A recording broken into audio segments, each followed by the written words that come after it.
ஆகும். அருணகிரிநாதர் பரமஞானி.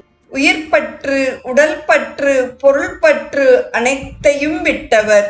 திருவடிப்பற்று ஒன்றே உடையவர். ஆதலால் இந்த உலகில் ஆதாரமானவை ஒன்றும் இல்லை.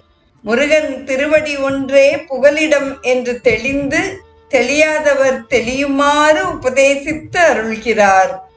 தொடரும் சொற்றொடர் அருளை பெறவே. அருள் என்பது இங்கே முருகனுடைய திருவடி அருளால் பெறப்படும் அனுபூதியை குறிக்கின்றது. தொடரும் சொற்றொடர் நீதான் ஒரு சற்றும் நினைந்திலையே என்பதாகும். முருகன் அகில உலகமும் உய்யும் பொருட்டு ஆறுமுக உருவாய் விளங்குபவன். கருணையே வடிவானவன். கருணை பொடி கமலமுகம் உள்ளவன்.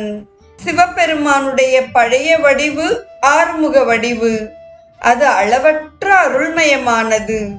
அருட்பெருமானே, நீ ஒரு சிறிதும் அடியேன் உய்ய வேண்டும் என்று கருதவில்லையே என்று அடிகளார் வேண்டுகிறார்.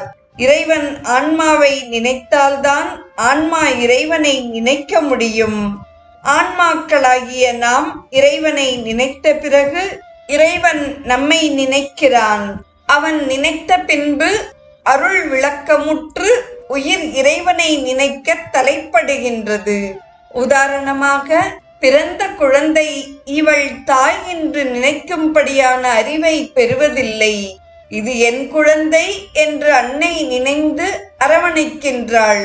பிறகு சிறிது அறிவு விளக்கம் பெற்று இவள் என் தாய் என்று நினைத்து தாயிடம் ஓடுகின்றது.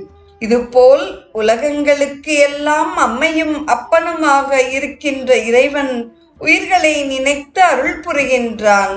பின்னர் உயிர்கள் இறைவனை நினைத்து சார்ந்து ஓய்வு பெறுகின்றன. என்னை நினைந்து அடிமை கொண்டு என் இடர்கெடுத்து தன்னை நினையத் தருகின்றான். உன்னை விரசு மகிழ்ச்சோலை வியன் நாரையூர் முக்கன் அரசு மகிழ் அத்திமுகத்தான் என்று நம்பியாண்டார் நம்பி இறைவனை குறித்து பாடுகிறார். ஒரு என்ற சொல் சிறுமையை உணர்த்த வந்தது. ஒரு சிறிதும் நினைக்கவில்லையே என்கிறார். தொடரும் சொற்றொடர் வேதாகம